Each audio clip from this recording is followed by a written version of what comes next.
नमस्कार, बिहार श्री देख रहे हैं आप। दिन भर की खबरों में आपका स्वागत है। मैं हूं श्रुति चौबे आपके साथ। आज दिन है बुधवार और तारीख 22 अप्रैल। आइए नजर डालते हैं बिहार की आज की मुख्य खबरों पर। जेडीयू में एंट्री के बाद निशांत कुमार का बड़ा बयान। निशांत कुमार ने जेडीयू ज्वाइन करने के बाद अपने पहली भाषण में कहा कि पहले बिहार में डर का माहौल था, जिसे नीतीश कुमार ने बदला। उन्होंने दावा किया कि स्पीडी ट्रायल से हजारों अपराधियों को सजा दिलाकर कानून व्यवस्था सुधारी गई। निशांत ने शिक्षा, स्वास्थ्य और महिला सशक्तिकरण में हुए काम भी गिनवाए और पार्टी को आगे बढ़ाने की बात कही। बता दें कि 3 मई से वे पूरे बिहार के दौरे पर निकलेंगे। तेज प्रताप यादव और प्रशांत किशोर की मुलाकात चर्चे में। तेज प्रताप यादव ने प्रशांत किशोर से मुलाकात की, जिसकी वीडियो सामने आई है। तेज प्रताप ने कहा है कि दोनों के बीच जनहित और भविष्य की राजनीति पर अहम चर्चा हुई है। उन्होंने इसे अपने राजनीतिक जीवन का महत्वपूर्ण अनुभव बताया और जनसेवा के संकल्प को और मजबूत बताया। बिहार पंचायत चुनाव की तैयारी तेज, नई ईवीएम जल्द मिलेगी। बिहार में पंचायत चुनाव के लिए अप्रैल में मल्टी पोस्ट ईवीएम जिलों को मिलने वाली है और वोटर लिस्ट का प्रारूप जल्द जारी होगा। राज्य निर्वाचन आयोग ने सभी जिलों के अधिकारियों के साथ तैयारियों की समीक्षा की। चुनाव आयोग ने मतदाता सूची में सुधार और सुरक्षा व्यवस्था पर भी निर्देश दिए हैं। बीपीएससी पेपर लीक केस में ईओयू की जांच शुरू। बीपीएससी की परीक्षा में कदाचार मामले में ईओयू ने जांच शुरू कर दी है। जांच में परीक्षा कराने वाली एजेंसी और बायोमेट्रिक टीम को शक के घेरे में रखा गया है। ईओयू ने एसआईटी बनाकर पूरे मामले की गहराई से जांच शुरू कर दी है। जल्द ही आयोग और संबंधित लोगों से जानकारी जुटाई जाएगी। पप्पू यादव के बयान पर विवाद, महिला आयोग ने भेजा नोटिस। पप्पू यादव के महिलाओं पर दिए गए एक बयान के बाद विवाद बढ़ गया है। बिहार स्टेट वुमेन कमीशन ने उन्हें नोटिस भेजा है। पप्पू यादव ने कहा है कि उनके बयान को गलत तरीके से पेश किया गया है और वो नोटिस से नहीं डरेंगे। इस मामले पर राजनीतिक और सामाजिक स्तर पर बहस तेज हो गई है। पप्पू यादव की महिलाओं की राजनीति पर बयान के मामले में अनंत सिंह ने कड़ी प्रतिक्रिया दी है। अनंत सिंह ने पप्पू यादव को पागल बताते हुए उनके बयान पर सवाल उठाए। उन्होंने कहा है कि अगर ऐसा ही है तो वो अपनी पत्नी के बारे में क्या कहेंगे। इस बयान के बाद राजनीतिक विवाद और तेज हो गया है। जब महिला खटिया पर सुतता है, जो नेतगिरी में जाता है, तो पप्पू यादव के तो पहले पत्नी गिर है, तो पहले पर पत्नी के पूछे। जो कुल महिला कह रहा है तो पहले अपना पत्नी के पूछे। महिला आयोग ने नोटिस भी भेजा है। पटना अपना ओकर महिला तो है ना, पत्नी है ना नेता, तो अपना पत्नी को पहले पूछ ले। पप्पू यादव के बयान पर बीजेपी एमएलसी निवेदिता सिंह का पलटवार। पप्पू यादव के विवादित बयान पर निवेदिता सिंह ने कड़ा हमला बोला है। उन्होंने कहा है कि ऐसे बयान देने से पहले पप्पू यादव को अपने घर में झांकना चाहिए। निवेदिता सिंह ने इसे महिलाओं के सम्मान से जोड़ते हुए बयान को अनुचित बताया है।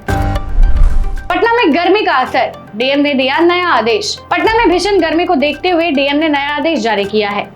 अब 5वीं तक के स्कूल 11:30 बजे तक और 8वीं तक के स्कूल 12:30 बजे के बाद बंद हो जाएंगे। ये फैसला बच्चों की सेहत और लू से बचाव के लिए लिया गया है। अगले कुछ दिनों तक तेज गर्मी जारी रहने की संभावना जताई गई है।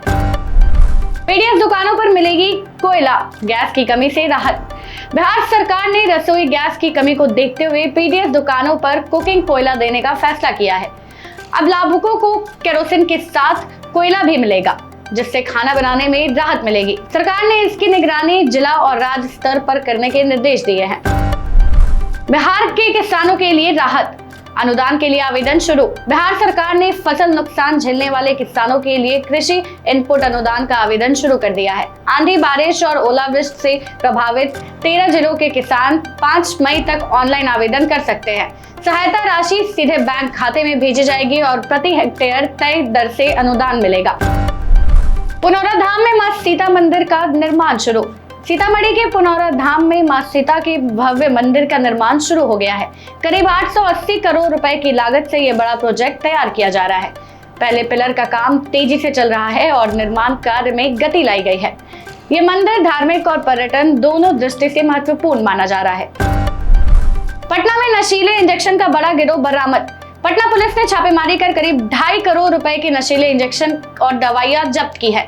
जांच में हिमाचल, गुजरात और छत्तीसगढ़ से जुड़े बड़े तस्करी सिंडिकेट का खुलासा हुआ है। अब तक 9 लोगों को गिरफ्तार किया गया है और कई ठिकानों पर लगातार छापेमारी जारी है। पुलिस को शक है कि दवा माफिया सीधे सप्लाई चेन से जुड़े हुए हैं।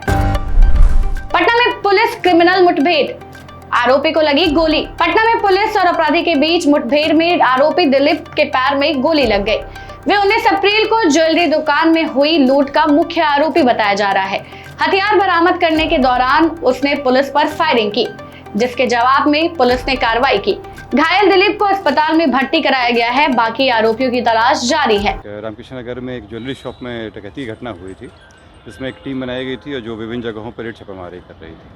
इसी क्रम में जब अनुसंधान किया जा रहा था तो जो वैज्ञानिक तथ्य होते हैं और जो अपने आसूचना तंत्र होते हैं, उसके तहत हम लोग आसूचना संकलन कर रहे थे। इसी क्रम में एक व्यक्ति पता चला, उदित नाम का व्यक्ति है, जिसके द्वारा इस पूरे घटनाक्रम में मदद किया गया है।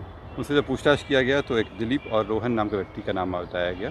दिलीप वही व्यक्ति है जो घटना के लिए अंदर घुसा था और मारपीट भी किया था ज्वेलर शॉप ओनर के साथ। उससे जब पूछताछ किया गया तो उसने अपनी संलिप्तता स्वीकार की और अपने सभी लोगों का नाम बताया जो टीम में थे। उसके द्वारा ये भी बताया गया कि घटना करने के बाद वो लोग बाइक से भागा और इसी जगह में बगल के इसी क्षेत्र में किसी फार्म के अंदर में आम के पेड़ के नीचे में वो लोग आके यहाँ पे बंटवारा किए थे और हथियार यहीं छिपा लिए थे। जब हथियार रिकवरी की बात हुई तो वो बताया कि यहाँ पे दिखाने के लिए आया और जब इसी क्षेत्र में बगल में यहाँ पे हथियार जब मिला और उसके पास एक देसी लोडेड कट्टा भी था, वो वहाँ पे भागने के क्रम में पुलिस के ऊपर फायर कर दिया। उसी क्रम में जब यहाँ पे अधिकारी आए थे हेमंत झा, वो गिरे, उनको चोट लगा और उन पर फायरिंग हो गई। पटना में मासूम बच्ची से दरिंदगी, आरोपी गिरफ्तार।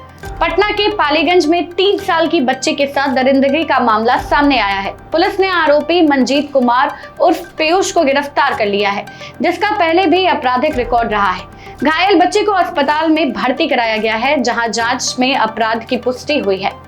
घटना के बाद इलाके में आक्रोश है और पुलिस आगे की कार्रवाई में जुटी हुई है। बिहार में भीषण गर्मी, पटना 41 डिग्री सेल्सियस से पार। पटना में तापमान 41 डिग्री सेल्सियस से पार पहुंच गया है, जबकि गया सबसे ज्यादा गर्म रहा है। राज्य में अगले 2 दिनों तक हीट वेव की आसार है और तापमान 2-3 डिग्री और बढ़ सकता है। कई जिलों में लू चलने का अलर्ट जारी किया गया है। वहीं 24 अप्रैल के बाद मौसम बदलने के संकेत हैं। कुछ उत्तरी इलाकों में आंधी बारिश की संभावना भी जताई गई है। फिलहाल के लिए बस इतना ही। बाकी की अपडेट्स के लिए बने रहे बिहार न्यूज टुडे के साथ। तब तक के लिए धन्यवाद।